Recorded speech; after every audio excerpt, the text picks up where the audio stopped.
Alright, what's up? Arthur here, and welcome to a new Black Ops 3 video.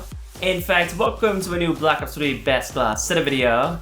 And of course, as you can tell by the title, in this one, we're going to take a look at the M8A7, which is easily my favorite assault rifle in this game at the moment. And earlier today, I actually achieved the gold camo for this gun. Right now, this is the 4th assault rifle on which I unlock the gold camo. I would say that sometime next week, I'll be rocking the diamond camo, and a few weeks after that, it's gonna be dark matter. Watch me. Anyway, so at the moment I haven't been uploading too many videos. That's basically because I've been grinding camos and that's really it. Not too sure what to upload and I haven't been able to record too many great live gameplays. But of course, soon enough I'll get better at this game and then you can expect daily uploads, maybe even daily double uploads. We'll see about that. Anyway, with that said, let's jump right into the class setup. So first up, we're gonna take a look at the attachments, which are in this case for starters the ELO sights. Next up the long barrel, after that the quick draw grip, and then finally the stock. So first off, the ELO sight. I'm pretty sure that by now most of you are familiar with this sight. It is pretty much the exact same thing as a red dot sight, however, it's a little less cluttered, meaning that it's easier for you to basically stay on target whilst you're aiming down the sights. Personally, I prefer this one over the red dot sight, but of course if you prefer the red dot sight, then simply go with that one. After that, we have the long barrel, which is going to increase your range. Now, I haven't watched too many Black Ops 3 in-depth videos yet, so I'm not too sure about how much it actually increases your range.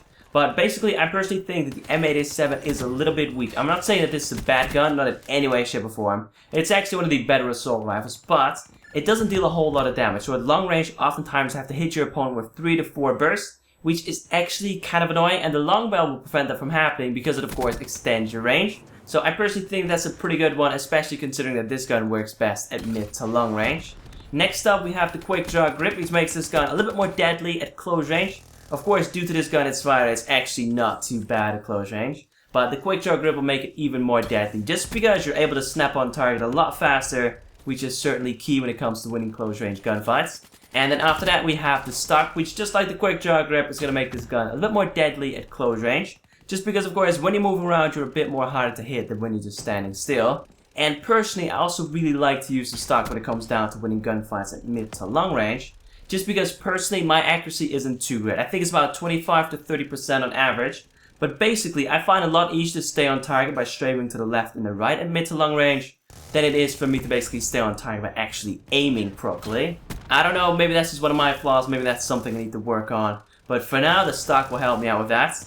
And then finally for perks, we first off have Hardwired, which basically makes you immune to counter UAVs, power cores, EMP grenades, and also smoke screen. And then the thing that I like the most about this is that it basically makes sure that you do not trigger trip mines, shock charges, and C4 alarms. And then on top of that, it also reduces the effects of the perks Sixth Sense and Tracker, which is definitely very useful. And then finally, we've got 2 more perks for starters, Blast Suppressor. Blast Suppressor is one of my go-to perks. It basically makes sure that you do not show up on the enemies their minimap when you use your thrusters, which is definitely pretty useful. Plus, it also suppresses the amount of sound that your thrusters make, making it even harder for your opponents to pinpoint where you're at.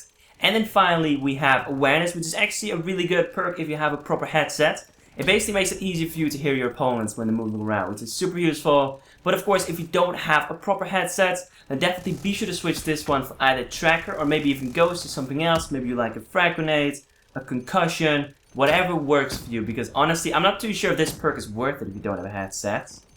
Actually, don't know. Let me know in the comments down below, if you use this perk and you don't have a headset, does it still work properly? Maybe I should try that out for myself. Anyway, and then finally from a score streaks, we first have the UAV, next up the counter UAV, and then finally the Cerberus. Now, for those of you that have not yet tried the Cerberus, definitely be sure to do so. This score streak is a bit of a beast, especially considering that you only have to get 9 kills in order to obtain it. And if you control this thing yourself, you can easily rack up about 7 to 10 kills on average. And you can pretty much drive around this thing for about a minute or so. It could even be more than that. I'm not entirely sure about that. But expect a video on the Cerberus sometime soon in the near future. Anyway, with that said, if you've got a pretty solid M8A7 class setup, then definitely be sure to share that one in the comments down below for others to try out. And apart from that, as always, if you enjoyed this video, some support, a like rating would be very much appreciated. If not, that's cool. Let's try to aim for 750 likes on this video, that'd be great.